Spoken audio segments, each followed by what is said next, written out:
being the rebellious person that I am, I remember asking my dad, can I wear a hijab to school moving forward? Yeah. And he was like, no. No, like, what's wrong with you? 9/11 just happened and you want to wear, you now want to say I'm Muslim and I'm proud. You know what I'm saying? So he was not, I think he just wasn't, he wanted it to play safe. For him, it was a safety thing. Right. You know, people didn't really understand what was happening. And so, yeah. Well, that's interesting, too, because we experience our environment differently. Like, you know, I mean, especially for your family after 9/11.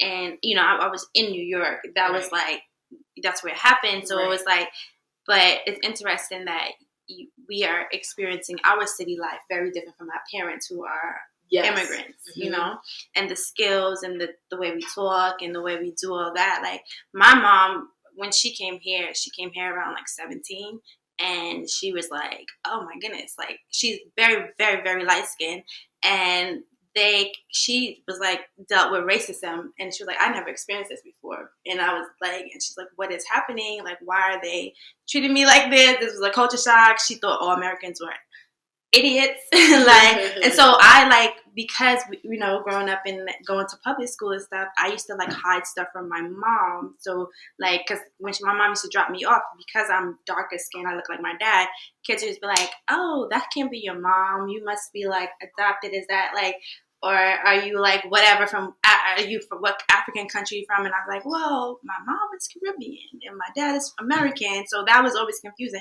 But I told my mom when I was adult, like all these experiences I had, like growing up and how I had to maneuver these three worlds. And she's like, well, why you didn't tell me? I would have came up there. And I'm like, not you, Miss Prim and Proper, want to lose the accent real quick. Like. Well, it's funny because at one point my dad was, well, I never told my dad because I think he was just like, well, you're in school for school, even up until college. Right.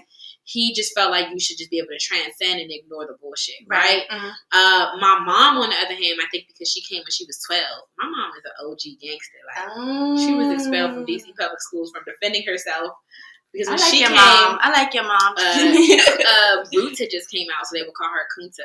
And so she was like fighting all the time. So I think it got to a point where I was getting bullied in school, and my dad was like, "Just don't say anything, don't do anything." And my dad went to work one day, and she was like, them kids ain't gonna stop fucking with you until you stand up for yourself. So I'm gonna need you to whip their ass. And if you win, this stays between us. If you lose, I'm telling your father, and you gonna be punished. So you went and won. So yeah, the next day, it was so funny. I think like within a week, some guy called me a bitch on a bus, and then I beat the shit out of him.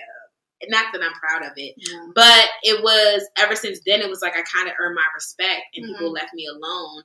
And my mom had to come to the school, and I was suspended, but it was almost as if like you have to let people know, like, I'm not the one. Right.